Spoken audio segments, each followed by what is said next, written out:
there's a lot of interesting stuff here. He was chief TMS technologist at the Westside TMS in Los Angeles after graduating from USC. And he knows a lot about brain stimulation, obviously working with Mark George, one of the premier labs in the country for doing this. And has won a number of awards, an inductee into the MUSC National Academy of Inventors, first place South Carolina State Life Science Student Innovation Day in 2015, Howard Hughes Medical Institute Fellowship, and so on. Bashar is here because we have a new project just funded by the Army Research Laboratory to look at a combination of brain stimulation and mindfulness. And Bashar is one of the few people today who's published in using that combination already. And hopefully will be here soon to help us with these projects. So join me in welcoming Bashar Badran.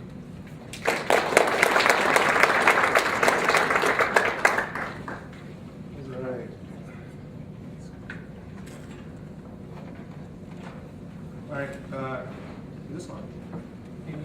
No, not on you.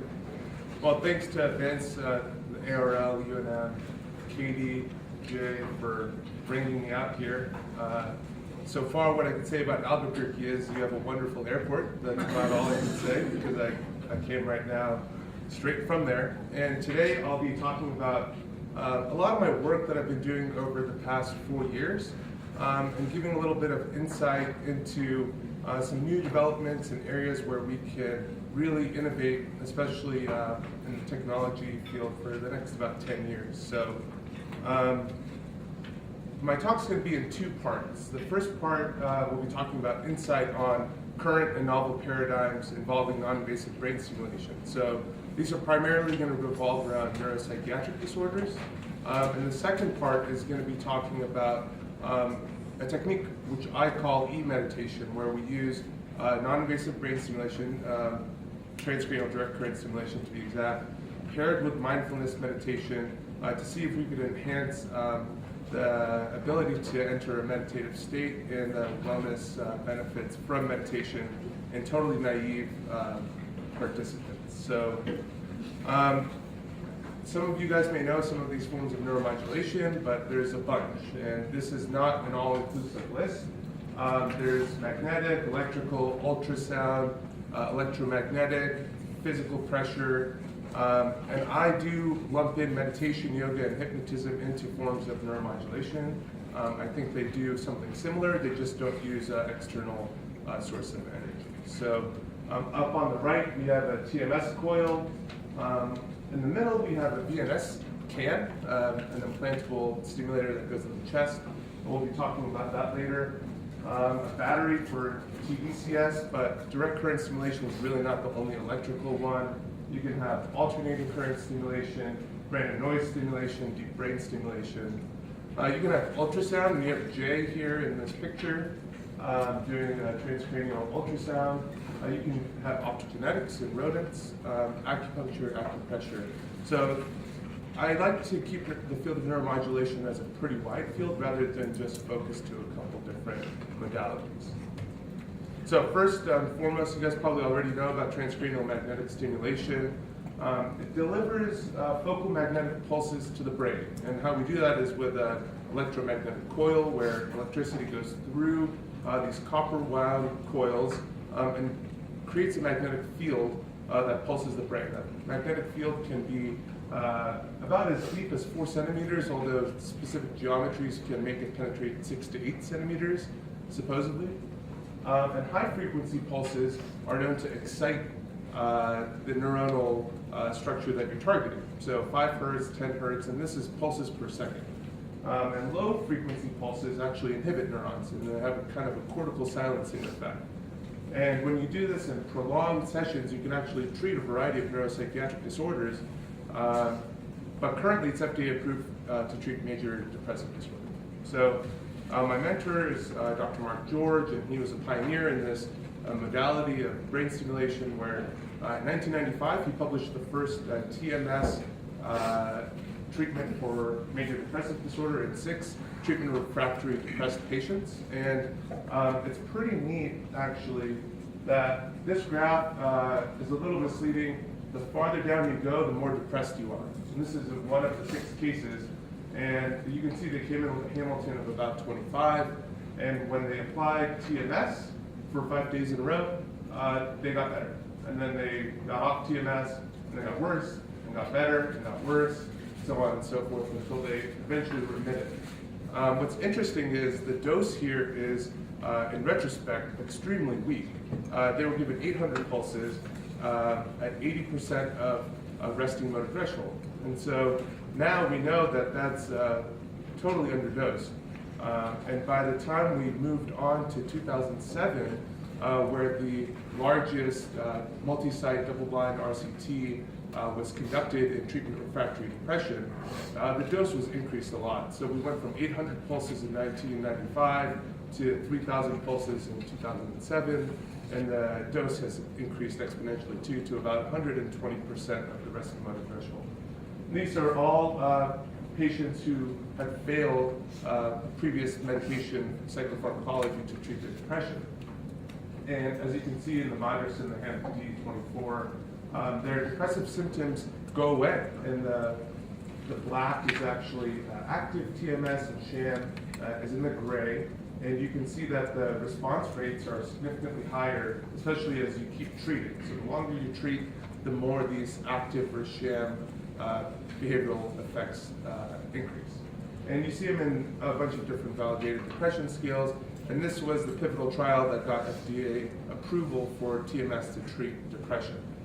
And in case you didn't know what it looked like clinically, it's a really nice device that's very user-friendly. The patient sits in what looks like a massage chair, reclines, and the coil is placed on the left dorsolateral prefrontal cortex. That's a treatment target for depression. And usually we use a high frequency of 10 hertz. But rTMS is a really powerful tool that can target a variety of cortical structures. We're not just limited to the dorsolateral prefrontal cortex. And so I think now we're entering a phase where we know that the TMS effects are relayed polysynaptically to connected structures, and you can essentially non-invasively target deep cortical structures by using a node on the surface of the cortex. And you can use resting state imaging to optimize this. I think this is the kind of the way that the field is going to eventually progress. And you can see in these cortical nodes that there's a lot of underlying subcortical structures that are connected. And most interesting for our group is the DLPFC striatum connection and the pre-SMA-SMA striatum connection. And so one of the first trials I ran at MUSC with Tom Adams, who's at Yale now, was 3 weeks of low-frequency rTMS to enhance exposure response prevention treatment for really refractory OCD patients. And this is one case, but we ended up running 3 individuals. And usually, to my knowledge, ERP takes a really long time to see this kind of benefit. And what we did was we treated this one individual with TMS immediately before ERP. And it's thought that we could maybe facilitate the ability for him to be receptive to the ERP and go up in difficulty quicker. And it seemed to be the trick. The person's doing great. We saw him a couple months ago, and he's still remitted. Which then led to the next study that I conducted at MUSC, and one of the OCD patients had essential tremor, and their tremor disappeared during treatment, which was a really great serendipitous finding. And we then hypothesized that we truly were possibly entering the pre-SMA striatal network by stimulating on the pre-SMA. So we ran an RCT of 10 individuals, double-blind, active versus sham, where we gave low-frequency 1 hertz TMS to the pre-SMA. And optimally, we would have used neuroimaging to target this, but we used an arbitrary measurement, 15% anterior to CZ on the midline, and it's a bilateral stimulation. So this coil looks huge, but it's because one side's active and one side's sham. And it has these markings on it so that you can't really tell which side's what. One's delivering a real magnetic stimulation, and one is like a wood block. And the magnetic field can't penetrate, and there's scalp electrodes that mimic the feeling so the person doesn't know. And this is the Archimedes spirals from one of the participants, and you can really see that after 2 weeks of treatment, and they come in every single day, Monday through Friday, and they take the time off on the weekend, that they got better.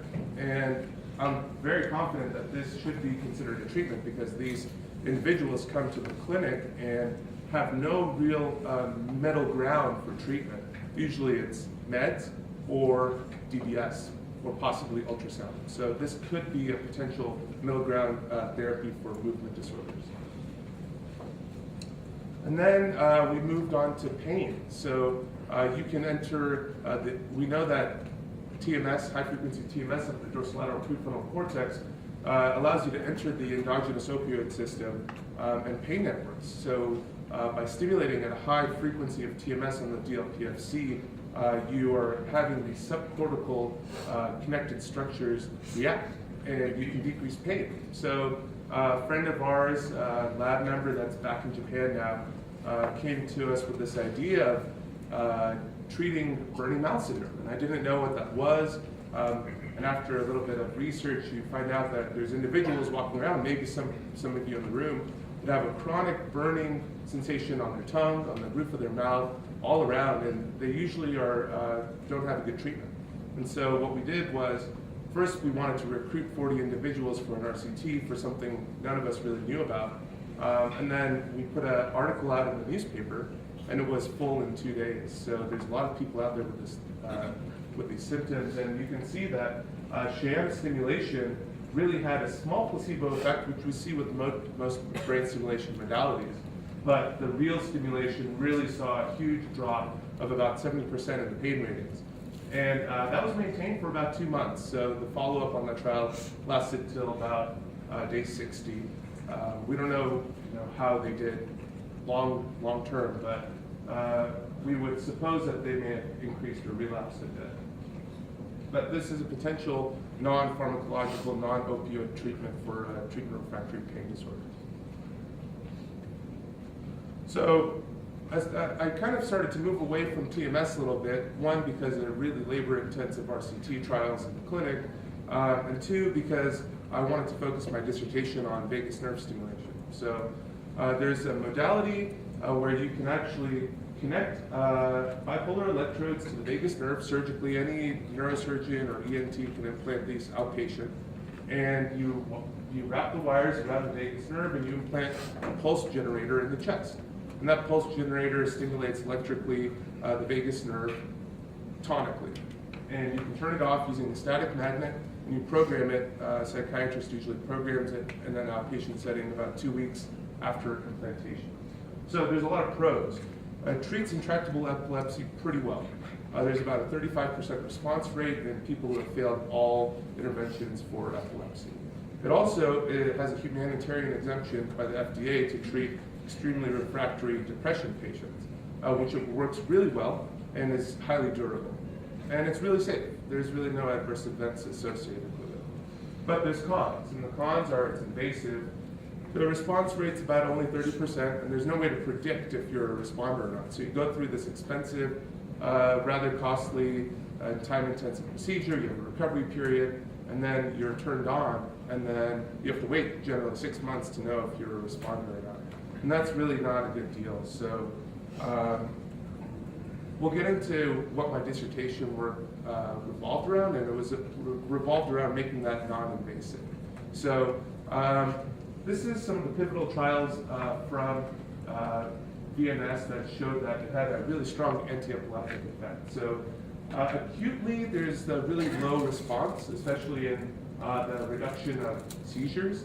But over time, this effect really compounds, and the effect almost doubles in about 1 year out. So it's kind of the slow progressing benefit that a lot of these individuals are seeing. And you can see the mean reduction in seizure frequency was about 50% at 1 year. So out of most of these people that got implanted, the mean reduction in seizures is 50%, and these people have tried a lot of the meds, so it really helped them a lot. There's over 100,000 people implanted with this for epilepsy alone. And for depression, my mentor showed that if you combine VNS with treatment as usual for the treatment of major depressive disorder, the effects of the combination are really staggering. So these are people's depressive rating scores, and treatment as usual is the black triangle up here. And when you pair VNS plus treatment as usual, you see a huge benefit of about 10 points at every time point. So it's a really great adjunct to psychopharmacology. This is the one of these pivotal epilepsy trials that shows that over time, post-implantation, you have a 2-week recovery period, and then you get adjusted and dose titrated, and then the fixed dose goes out to about a year, and there's about a 30% response rate. So we'll take one step back and show you a cross-section of the vagus nerve. And the vagus nerve is really a bundle of millions of axons that are all lumped together through a bunch of gristle, and they create one superhighway that goes from your gut all the way up to your brain. And so there's really only a couple nerves that have pivotal importance in your body. Your optic nerve allows you to see, and the vagus nerve allows you to really feel your surroundings and be in touch with your surroundings. And you can see all of the end organs that it talks to. And in this schema here, you can see that it has a ton of effects. So every end organ has some sort of behavioral effect that it's responsible for. So heart, you have modulation of the cardiovascular heart rate and heart rate variability. You can control ingestion, metabolic function, inflammation, glucose homeostasis and digestion, and respiration. So all of these things are, in theory, a target when you stimulate the vagus nerve. So about 100 years ago, there is this Chinese auricular therapy chart, and people do auricular therapy, auricular acupuncture therapy, where you can implant these small acupuncture needles into the ear and have perceived behavioral effects. Now, they've been in the literature for a long time, and no one really knew how they worked. There was kind of this kind of Eastern medicine approach. But if you look, a lot of the vagus structures, associated structures, can be found on this chart. And then if you look at a diagram of the vagus nerve, you can see that a lot of these line up. And then you look at a dissection of the ear and the nerves in the ear in general, and the green nerve here is the auricular branch of the vagus nerve. And so this is potentially a way we can hijack the vagus system non-invasively. So that's what my dissertation revolves around, building this brand new modality of non-invasive vagus nerve stimulation, which is called transcutaneous auricular vagus nerve stimulation. And a lot of this is in prep, and so we finished a few trials, but as you can see, the active stimulation is where the highest nerve density of the auricular branch of the vagus is. And it's right here on the tragus. Usually we stimulate on the inside of the tragus, closest to the root of the branch of the nerve. And to have a good sham control, we clip it over, we clip an electrode to the ear so that the left ear is still stimulated, but it's not really targeting the vagus system. And so I 3D print and create this system on my own so that it's made out of plastic and silver chloride, so that you can eventually put it in the fMRI scanner, which we're doing currently right now. So you have a dual approach where you can test it in the lab and then look at the direct brain effect in the fMRI scanner. So first we wanted to test if this actually works. So a good way to measure it is to go back to that schema and pick an end organ and then see if we have an effect on the end organ. And so the easiest is to do ECG and look at heart rate and heart rate variability as a modulator of the vagal tone. So if we're modulating the vagus system, we should see some sort of push and pull in the cardiac function. And we set up a trial where we wanted to determine what parameters work best, if any of them work at all. And so we picked 9 parameters based on implanted VNS stimulation parameters. And they're down here. They range in pulse width and frequency of electrical stimulation. And people came in for 2 visits. Visit 1 and 2 were counterbalanced, so some people received the active first, some received the sham. They didn't know what they were really getting themselves into except an ear stimulation study. And they laid supine in the lab, and we measured their heart rate every time they would stim, and every time they would relax in between. And these blocks lasted about 60 seconds of stimulation, flanked by 90 seconds and 180 seconds of recovery. So what did we see? We lumped all of the parameters together and looked at the stim on condition and stim off condition and the recovery. And one thing was obvious: there's a huge reorientation spike after you turn the stimulation off. And when you do turn the stimulation on, you see a huge decrease in heart rate. But they don't parcel out, so active and sham were about the same. But we dug a little deeper because, as we know in brain stimulation, the parameters are really the most important thing to vary. And so we thought there must be a parameter that's better than those. And there is. And so the active stimulation group is the black and dark gray, and the sham is the other 2. And so 2 of the 9 stimulation frequencies, they happen to be the most current dense or electricity dense, actually were highly effective in decreasing the heart rate while you stim. So we're actually getting into the vagus system, modulating parasympathetic activity, decreasing heart rate, and then there's a relapse when you turn off the stim. And it really only occurred in the 2 highest current dense parameters. So we then wanted to see if these 2 are real findings, right? And so what we did was, well, first we ranked all of the parameters by effect size on heart rate. We found the only 2 significant findings were those 2 that we showed in the graph. And then we took those 2 and we put them in a head-to-head trial where we upped the power. So they came in for 2 visits, but instead of 1 block, each person received 9 blocks of stimulation on each parameter. And that just completed, and we're analyzing the data right now. But we suspect to find the best parameter being 500 microseconds, 25 hertz. That's what it seems like is the optimal parameter. And that eventually can be used to treat epilepsy, depression, possibly, or just be used as a indicator whether you respond to implantable VNS. And if you're a responder, you should just go ahead and get it implanted. So this is the really cool stuff where this is just an N of 1, and we are testing the whether, well, first of all, we wanted to see whether we can run an electrical current and stimulate somebody's ear while you scan simultaneously.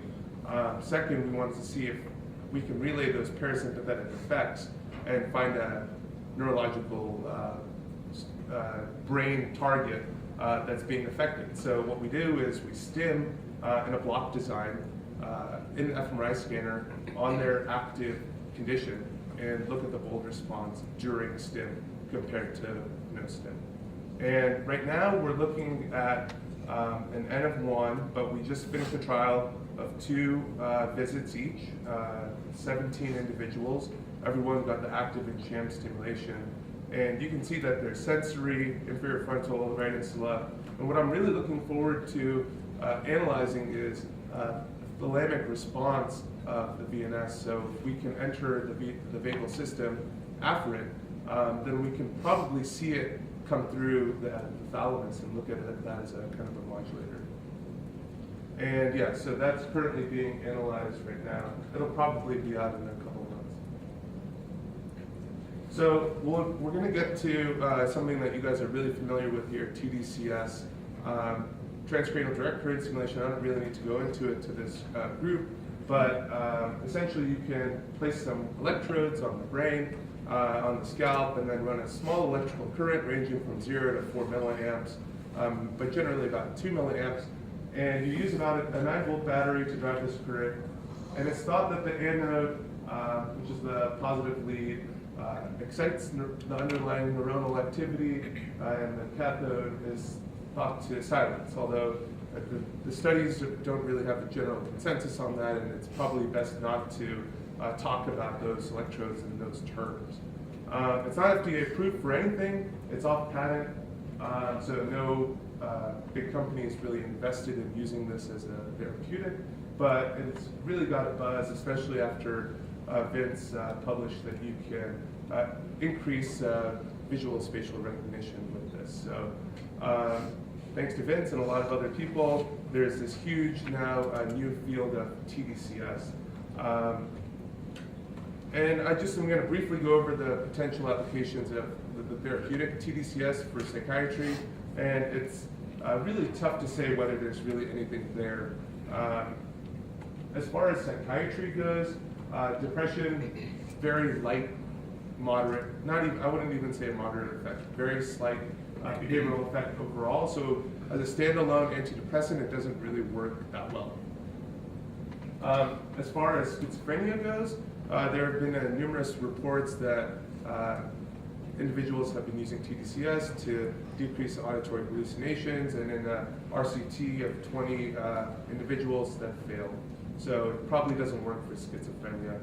What I can really say it probably has the biggest effect for is pain and stroke rehab. So I did a study with a collaborator in Iran of someone with really intractable endometriosis pain, as a female who's tried everything, including some Middle Eastern anti-pain holistic meds that I had never really heard of. And the only thing that worked for her was tDCS of the motor cortex. And overall, that seems to replicate quite robustly and vigorously over time.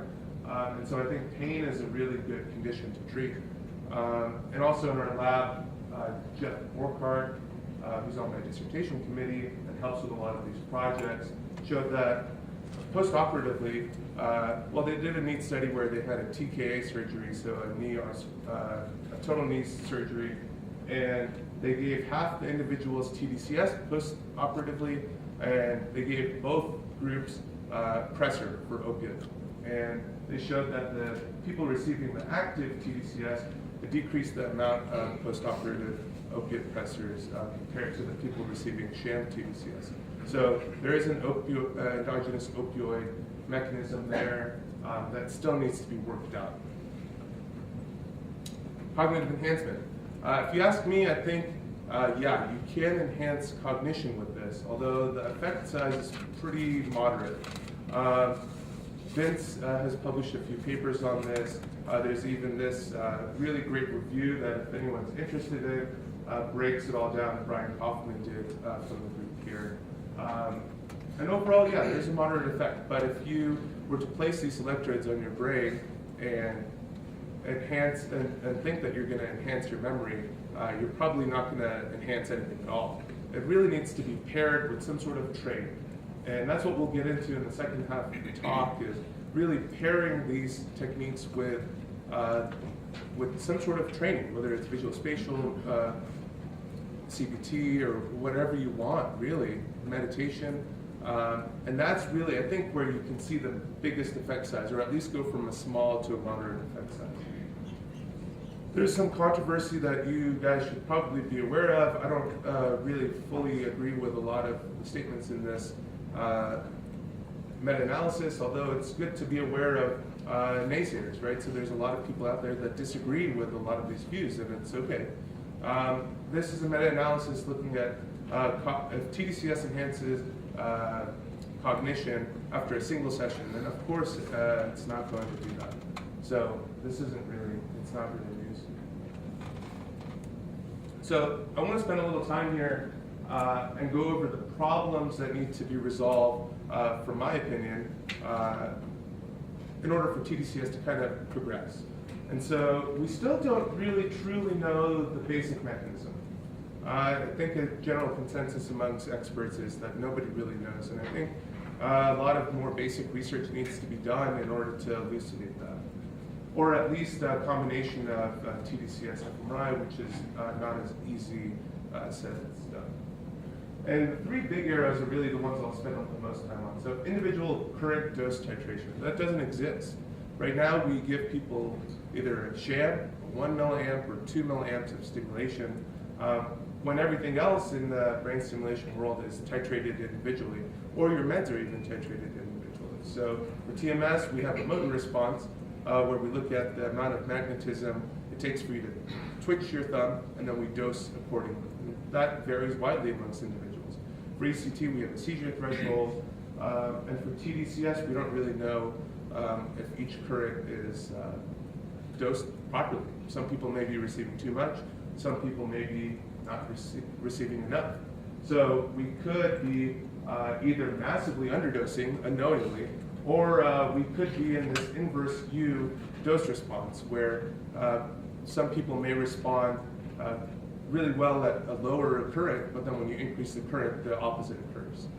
So we do attempt to answer these questions using current modeling, but the modeling is still a current computer algorithm that's being based on 4 different people's theories. So I think that machine learning can probably improve that with some more cadaver work. There's really a lack of replication, and I think the methodology isn't tight enough amongst labs. So a lot of the positive studies are coming out of a handful of labs, whether they're here, they're at NUSC, at Harvard, and we have a lot of strict rigor that we follow, and some people may not be following the same methodology. There's a lot of nuances in this technique that may be responsible for the lack of replication. So it's really nice to figure out kind of this overall consensus or have a usability standard procedure for people to use. Anodal and cathodal are not exactly excitatory and inhibitory. So we showed that this is the case in the motor cortex about 10 years ago, but we don't know, 1, if that's the case in every other part of the brain, and 2, when people get stuck into this theory that what someone else said was correct and we have to stay by it, that's where we start losing progress. And I think that people need to kind of push away from that and try out different montages for the electrodes. I think also there's a lot of trials out there that quietly go unpublished, but they're failed replications, and they don't get published because they're not that interesting. So there's a study that we published, Grant Salem and myself, on a failed replication of a tDCS enhancing declarative memory during slow wave sleep. So we stimulated people during slow wave sleep, and they stayed overnight in our sleep lab, and we woke them up and had them do the declarative memory test again, and it failed. And we found out it had failed by about 8 different labs across the world, and no one really wrote it up. So we wrote it up, and it luckily got published, but we're lucky. And some people out there may be trying to publish failed trials, and they're not as fortunate. So it's really important that we publish failed trials. And lastly, and most importantly, is the paired stimulation matters. So you have to pair it with something you're trying to enhance. Otherwise, the current's really too weak, and the state that you're in is not going to be enhanced. So this always comes up, and where are we on this curve, hype cycle curve, right? So initially everyone thought this was going to revolutionize the world, and then a bunch of failed trials came out, and negative press came out and kind of tanked a little bit. But I think we're comfortably in this upward slope where we're optimizing the method, and there's a lot of potential that we're going to tap into. It just takes a little bit more refinement. So this is the last part, and it kind of revolves around the study that we did, looking to see if we can use tDCS to enhance mindfulness meditation and rapidly unlock the positive behavioral effects of meditation. So if you walk around the street and you ask anybody if meditation is good for you, they'll probably say yes. And so overall, though, there's not a lot of people that are enrolling in mindfulness-based interventions, but there's really a resurgence currently. And 6 to 12-week mindfulness-based intervention courses are really becoming a common non-pharmacological approaches to treat neuropsychiatric disorders and addiction. And their general features are enhancing coping with distress, the disability of everyday life, stress, general wellness, but even neuropsychiatric and anxiety disorders see a lot of improvement from these mindfulness-based approaches. And so you can see that there's a bunch of studies that are very positive that use these approaches for depression, anxiety disorders, OCD, coping with loss, and a lot of physical well-being, so somatic pain, chronic pain, and subjective quality of life all improve when you go through this course. But the hard thing is the course usually is difficult for somebody that's naive. And so a lot of people drop out, or a lot of people don't enter the course on a perceived notion that it's difficult. So here's some good literature showing that there's really strong findings, structural and functional brain changes that occur if you meditate. And this is not restricted to mindfulness-based approaches, these vary. There's a lot of different ways that you can meditate, a bunch of different camps. And so this group in Wisconsin chose to skin a lot of Buddhist monks, experienced meditators, but there's also plenty of studies that scan naive meditators that are attempting to meditate on their own. And so long-term structural changes show that there's really a decrease of cortical gray matter thinning with the long-term meditation practice. And there's also increases in hippocampal and orbitofrontal cortex gray matter that occurs that are correlated to years of meditation practice. And the functional changes are really neat. So if you're a Buddhist monk that's trained in meditation for a long time, you can really almost instantaneously modulate and downregulate your default mode network. That's involved in the background mental chatter and perseverance and perceived happiness.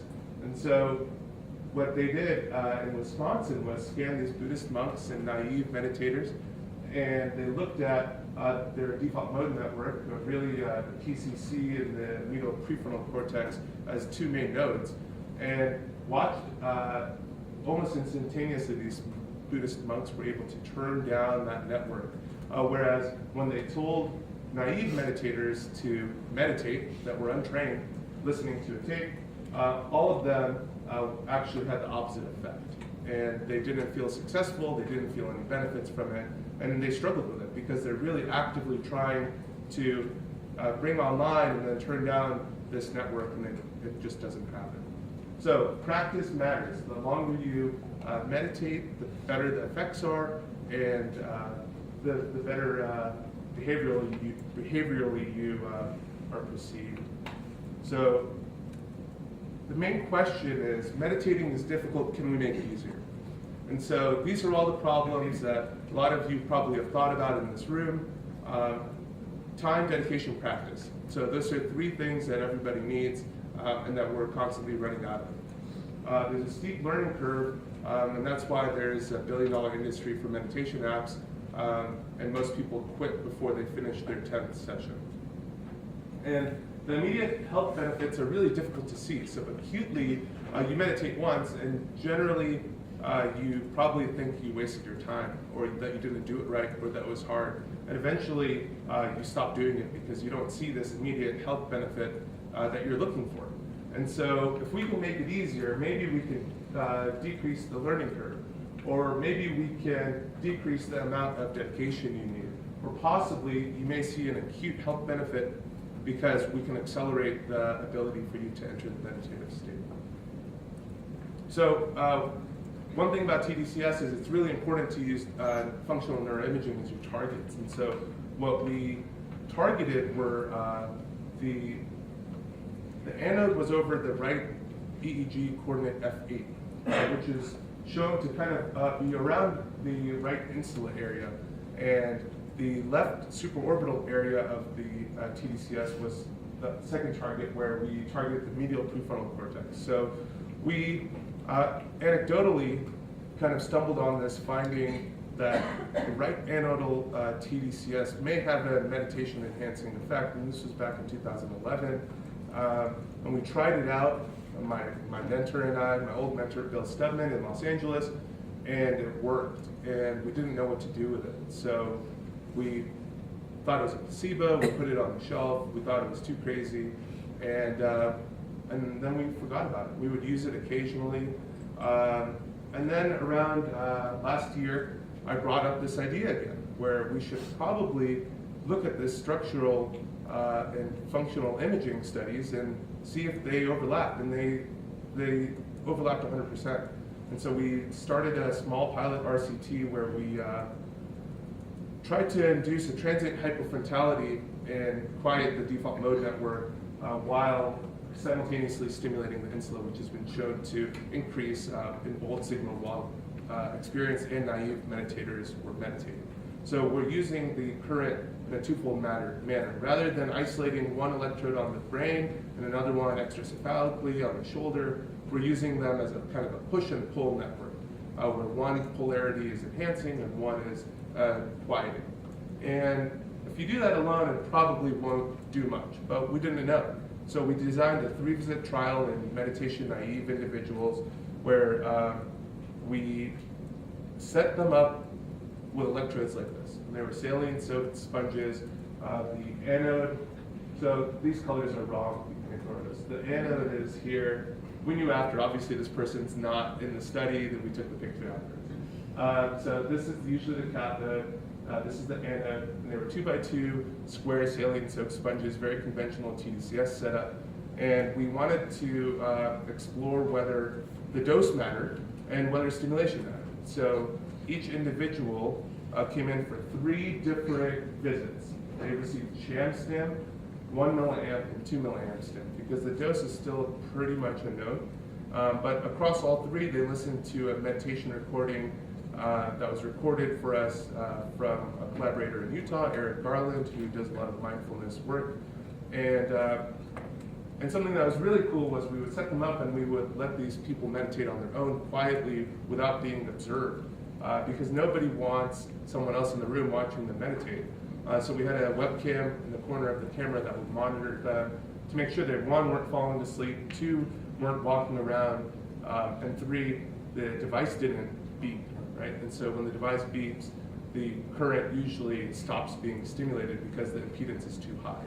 And so if that happens, the stimulation turns off. So if that were to happen, we'd have to reset them up. And this is an overall schema of the design. It's actually published, so you can find it if we go too fast. But essentially what they did was a baseline skid, so none of these individuals had any neuropsychiatric disorders. They're all healthy, meditation-naive individuals. We also, it's not stated here, but we screened them as to how open they were to meditation as being beneficial to your personal well-being. And then we excluded anyone that said anything higher than a 7 or lower than a 3. So non-believers were excluded, and really gung-ho people were excluded too. I felt like that was important. It's something I just came up with because I thought that could introduce a bias to the study. So they all were about the same as far as their openness. And then they did a baseline 5-facet mindfulness questionnaire, and then they were randomized to receive either active sham, active 1 milliamp, active 2 milliamps, or sham stimulation over 3 different visits. So the first visit may be sham, second may be 1 milliamp, and the second may be 2 milliamp. And before and after each session, they would do mood visual analog scales from 0 to 100 on a computer, and there were I feel statements. So I feel calm, I feel relaxed, I feel sad, I feel happy. And they were just to measure acute state. And they also did the Toronto Mindfulness Scale, which also was a mindfulness state measurement before and after. And usually there's about 20 minutes of reorientation after the meditation, because after they're done meditating, you don't want to shove a bunch of papers in their face and say, fill this out. So we gave them time to reorient, and then they completed the scales, and then they went on their way. So these are just the scales.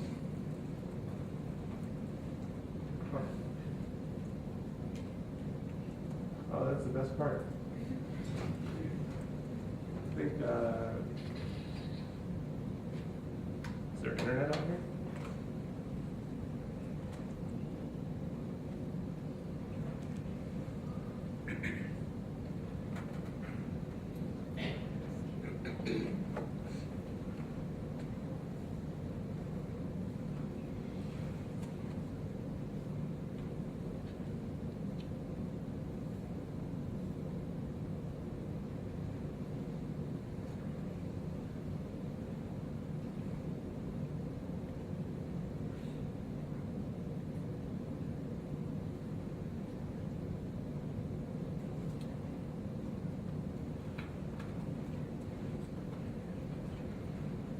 All right, well, that's easy. So that's nice, right? So we saw that overall, the active stimulation actually had a moderate effect to enhance the acute mood visual analog skills, basically immediately after meditation. So people would come in feeling weird, right? They would feel a variety of different things, and then they would meditate and you'd ask them after. And of the biggest effects, they were really in these 4 states. So I feel sad, decrease. I feel excited, really decrease. I feel restless, decrease. So people were less restless leaving as they did coming in. And probably the biggest was a 2.5-fold increase in mood state of I feel calm. And this is after 1 session, and the power analysis reveals that you need 25 individuals really to have an overall effect of current, of stimulation. So these are really great findings, and they're super close to being significant, but I think our N is too small. But it's really interesting to see that you can use tDCS to really acutely increase or decrease positive and negative affect in the state. Let me go back to this. Yeah, and also something to take home is 1 milliamp and 2 milliamp stimulation are about the same. So that's interesting because it suggests that some people probably would benefit from 1 milliamp and some people probably would benefit from 2 milliamps. There's definitely a dose-dependent action there that we haven't figured out yet. But we suspect that some people may be more or less frontal, right? So they're maybe coming in with a more active default mode network or more, basically a more frontal network. And we may be turning it off too much, or we may not be turning it off enough. And it'll take a bigger trial with multiple doses or imaging to really parcel that out. And that is if the behavioral effects are from slightly turning off the frontal network. They could be purely driven off the right anodal stimulation, because the true home run study would have been to reverse the electrode. So we would put the anode over the left supraorbital and the cathode over the right temple and see if that did the opposite, right? There's also really interesting mindfulness questionnaire increases that usually are not thought to happen after 1 session, which is weird, and it's a little hard to explain. So the 5-facet mindfulness questionnaire generally is a trait measurement, so usually they don't budge over time, or acutely over time. And we saw that the observing facet and the acting with awareness facets really increased after 1 session. So I suspect that one of 2 things occurred. One, the scale, we're tapping into something that the scale is not intended to measure. And they may be just driven off the pure wellness aspects that are increased in these individuals. Or 2, we're really accelerating the measurement of the scale, and so we possibly are truly enhancing the mindfulness meditation recording, which I suspect is true. So here are some conclusions. It's really the first time someone's used tDCS paired with a mindfulness meditation to enhance the state benefit of meditation. We really demonstrated feasibility, safety, and the effect size, which is about 0.4. And we showed that it's safe to be done remotely monitored. So this isn't something you really need to come in daily to do into the clinic. You could do it at home. It's really a powerful tool for meditators that want to maybe reach altered states of consciousness that are already practiced and decrease the amount of time that they need to meditate. Some people suggested anecdotally that they would normally meditate for 3 hours, and they put these electrodes on in our montage and only need 20 minutes to achieve the same benefit.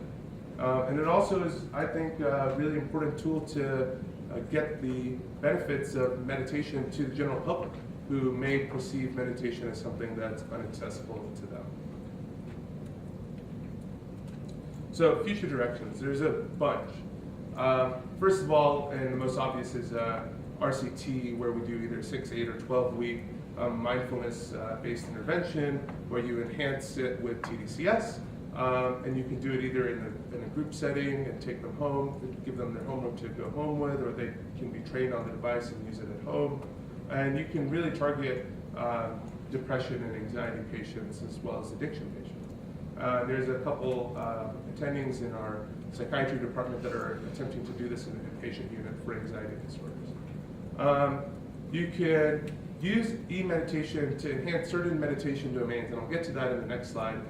I want to really test this on expert meditators and see if they really feel like this helps their meditation, or if we're just making the task easier. Could be the opposite. And then I really want to incorporate imaging and imaging-guided targets to enhance this even better and figure out the dose. So this is my last slide, and it's really about moving from neuropsychiatric disorders with all of these tools that I talked about to human performance. So meditation studies have been published all over the place, and I've tried to pick the most highly cited, most esteemed journal papers for this. And so meditation has been proven in neuropsychiatric disorders to treat anxiety and panic disorder, depressive symptoms, ADHD, and addiction and relapse prevention by some of Katie's work here. And then you kind of move away from neuropsychiatric disorders into this gray area of wellness, right? And it really deals with things like stress and coping, pain. Pain may be chronic pain or body pain or somatic. Sleep. So people that have neuropsychiatric issues have trouble sleeping. People in general may just have difficulty sleeping or coping with stress. And just broad range health benefits like cardiovascular. And then human performance, so focus, athletic performance, attentional control, psychomotor vigilance, and sleep need. Really, sleep need and athletic performance and some of these things are really on one end of the human performance spectrum. And so these are all able to be enhanced with E-meditation. You can pick any one of these and put electrodes on the brain with guided specific intervention and enhance it. And I think that it could be used for all of these things once we figure it out. So I tend to be a broad spectrum kind of guy, but I'd like to see it move towards human performance. And I think that's going to be the next step, where people have tools like these at home paired with some sort of device or app that guides them through the process and eventually can enhance their ability and well-being as a total human being. So with that, I want to thank my lab. We're a fun group of people in Charleston, and there's a lot of surfers, so we surf. These are some great, this is Logan, he's another Ph.D. student, younger than me in the lab, that helps with a lot of my imaging work. Will and Chris are on a lot of my papers. They are RAs, and Chris is an exceptional med student. My PhD mentor is Mark George, who you guys probably recognize. Great guy, super nice, really kind and humble.